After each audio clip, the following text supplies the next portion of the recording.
हाँ, नमस्कार दोस्तों।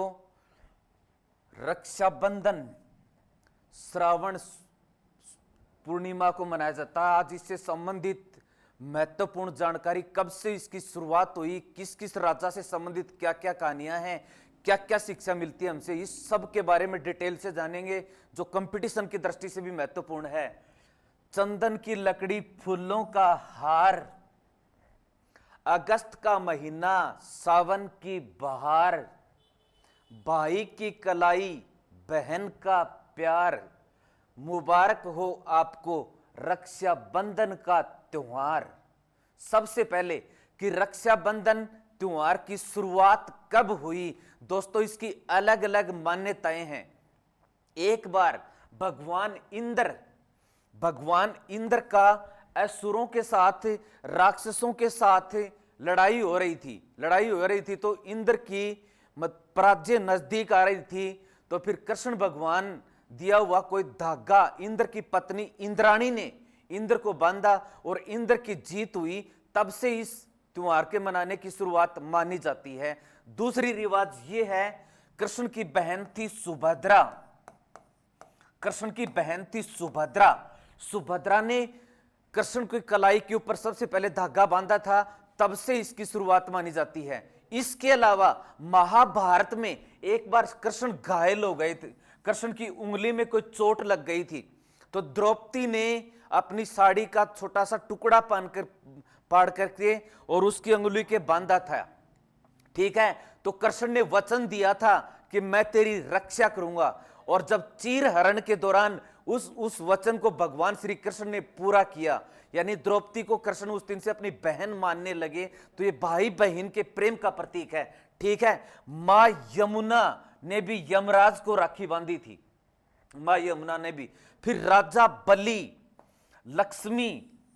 लक्ष्मी ने राजा बलि को राखी बांधी थी विष्णु भगवान को वापस लाने के लिए।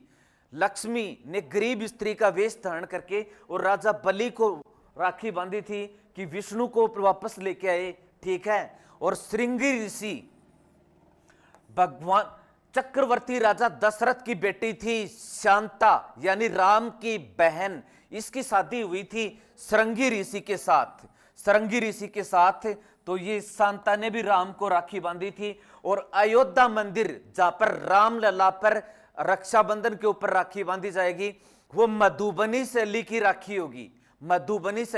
होगी, जहां राम, सीता और लक्ष्मण तीनों को राखी बांधी जाएगी। ठीक है, इसको अलग अलग क्षेत्रों में अलग अलग नाम से जानते हैं। जैसे उत्तर प्रदेश में रक्षाबंधन को कहते हैं सुजिया, और गढ़वाल एक स्थान है, गढ़वाल पड़ता है उत्तराखंड में ऐसी मान्यता है, आज से 50-60 साल पहले पूरे ग्रामवासियों को ब्राह्मण लोग राखी बांधते थे, और उसके बदले में ग्रामीण लोग ब्राह्मणों को स्वादिष्ट भोजन, व्यंजन और अन्य भेंट करते थे। ठीक है, तो ये भाई बहन का प्रेम का प्रतीक है। इसके अलावा 2-4-5 दिन पहले कुछ बच्चों ने मेरे से एक प्रश्न पूछ लिया था कि कौन राखी कोई किसी को बांध सकता है।